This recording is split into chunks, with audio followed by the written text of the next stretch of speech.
Let me give you an example of this change from earlier research and now.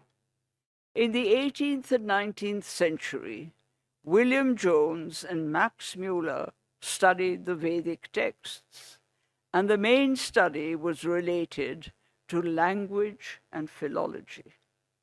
These became the bedrock of Indian society, belief, and thought. Indo-Aryan was studied in isolation, despite being recognized as a cognate of Iranian Aryan and having hints of non-Aryan. These were ignored.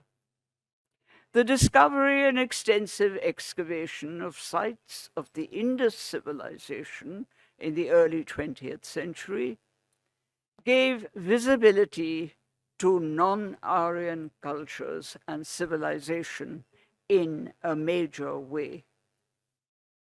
Later, the linguistic analysis of Vedic texts suggested the presence of some non-Indo-Aryan elements. This raised the question of whether there had been a cultural interaction, however limited, between Aryan and non-Aryan speakers. How did this reflect on the creation of Aryan culture? A question that is being much investigated and debated today. References to the dasas, for example, clearly non-Aryan in Vedic texts, began to receive greater attention. And genetic identities, always problematic, were now more fully discussed. Genetic analysis points us to DNA results with the hint of a migrant connection, perhaps. And we know that migrations into India from various directions were very frequent in history. This is an example of both interdisciplinary research and of research having initially an element of speculation until the establishing of incontrovertible evidence, which is why proven evidence is crucial to professional history. The identity of the Indo-Aryan speakers was the initial question. Were they indigenous to the subcontinent, as one popular belief goes, or were they migrants from further north who came to have a cultural interface with the local cultures in India, as held by many professional historians? Evidence relating to origins does not support a single uniform identity, unchanging and static for all time.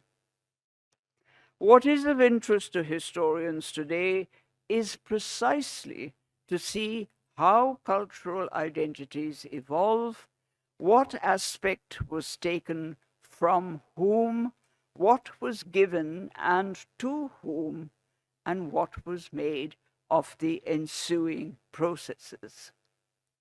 We know that wherever there have been migrations, populations have not just become mixed, but often fresh forms of culture have emerged from the mixtures. The many migrations of people coming from Central Asia over the last 2 millennia and settling in various parts of northern India, moving down into the peninsula, the Shakas, the Kushans, the Hunas, the Turushkas, these were not silent spectators of a static culture. A new culture emerged each time, as is reflected in the objects and thoughts that we have inherited from them. Establishing past identities has always been problematic. Many groups have intervened and mingled and defied segregation. Race in itself is a dated and debated concept, now largely discarded. The acculturation of communities settled in the subcontinent continued through history. Cultures mingled at many levels, new cultures emerged, and most found a niche for their particular idioms. Indian society was not singular and uniform. It was a society of plural articulations, just like other pre-modern societies evolving from diverse cultural forms. Adjustments among its various constituents brought agreement and disagreement, acceptance by some and resistance by others. There were differences of thought, opinion, and actions right through Indian history. The mid-first millennium BC to the mid-first millennium AD was a period of lively interchange, accompanied by both dissent and consent, which becomes clear when one reads the texts of the various groups involved. This is a requirement of acculturation. Brahmins referred to the Shramanas, that is, the Buddhists, the Jains, and the Ajivakas, as Nastikas, non-believers, therefore to be excluded. And that's why sometimes they're also called the Mlech. But since there was no majoritarianism in those days, dominance had to be asserted in other ways, in claims to closeness to power and in insisting on social hierarchies. Edicts of the Mauryan emperor Ashoka carry the plea that there be tolerance among what he calls Brahmanam Samanam, the Brahmins and the Shramans, as he refers to them. Patanjali, after all, was not joking when he compared the relationship between the Brahmins and the Shramans to that between the snake and the mongoose. Debate and dissent were not only familiar to Indian intellectuals of past times, but were recorded and discussed. Those in authority, in some instances, did try and silence them, but dissent continued to have a very strong presence in Indian culture. In the midst of this practice of openness, there came finally the collision of colonial conquest. This was the first time that even with a dominant power, there was really no direct acculturation. The law of sedition, the banning of books, the arrest of those who were critical of authority are known from the colonial encounter and have, unfortunately, continued. Unlike other previous rulers who came from outside, conquered and settled here, the colonial rulers for the first time did not settle in India. They were permanent aliens. The wealth of India was appropriated and directed to their homeland, Britain. And control over India was exercised by controlling the economy, but also, less directly, by imprinting their own comprehension of India onto the Indian middle class through education and other cultural idioms. Earlier, the imprint of this comprehension was open to debate, as was demonstrated in educational programs. But what is being propagated in history teaching today is a return to the discarded colonial theories. This is not the decolonization that it claims to be, since it supports colonial teachings. This supposedly new history claims to replace what others have been writing and teaching in the last 75 years in post-colonial times, much of which is conveniently labeled as Marxist, therefore said to be erroneous and dismissed. Let me briefly summarize the Hindutva version, which is now all-pervasive. It upholds colonial theories of the superiority of the Aryan race and the two-nation theory. It maintains that India was the territory within which was located the Pitri Bhumi, ancestral land of the Hindus, and the Punya Bhumi, the original home of the Aryans and of Hinduism, both necessary to Hindu identity. This is the pivot of its ideology that provides legitimation from its version of the past. And in this, the political requirements of the present are colonizing the past and reverting to colonial theories. How will this define our future? How is this in fact applied? The Aryan race is said to be indigenous to India and superior to all, ancestral to the Hindus and Hinduism. The Hindu, therefore, had a dominant status. The two nations, the Hindu and the Muslim, the latter established 1,000 years ago, were projected as having always been in conflict, with the latter denying the superior rights of the former. Therefore, the rightful future of India, it is argued, lies in its reverting to being a Hindu state, the Hindu Rashtra. It is maintained that the culture of India has always been a Hindu culture, although it is said to have suffered at the hands of the Nastikas to begin with, and then for the last 1,000 years, Hindus have been victimized by Muslims. The inheritance of Hindu superiority has now to be asserted.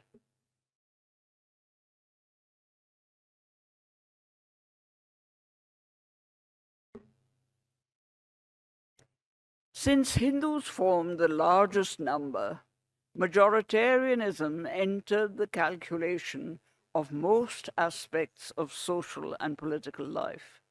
It even colored nationalism. Nationalism was earlier qualified as anti-colonial nationalism, but is now more frequently referred to as religious or preferably Hindu nationalism to emphasize majoritarianism. It is no longer a national movement that includes every citizen as equal, since those of a particular religious community have priority. Once the two-nation theory is accepted, it is not too difficult to make the Hindu the primary citizen, with non-Hindus having a secondary status. We may well ask whether the single identity of a majority can claim to represent the entire society and culture, particularly in a country that has a diverse culture. Can a society as diverse as the Indian be reduced to having a single uniform heritage? A majority based on a single qualifier, at best, can only be the largest segment, for it is never the whole. Singular majoritarianism contradicts democracy, as also does acquiescence with the hierarchy of caste. Marginal concessions do not stop the circumventing of democracy. You may well ask, what does all this have to do with what is said to be history? Is it now being propagated on the media in order to replace professional history? This concerns a basic question, that of Indian pluralism. Will we still be able to nurture a society whose parameters are open to debate and discussion? A society is constituted of all kinds of people who, whatever culture they endorse, should have equal status as citizens. Or are we willing to confine our society to a single, limited, uniform way of living and thinking? Will there be only one explanation of the past and all others dismissed? Is culture going to be defined by the cultural idiom of a dominant community? Will variance be disallowed, as has happened already in some cultural spheres?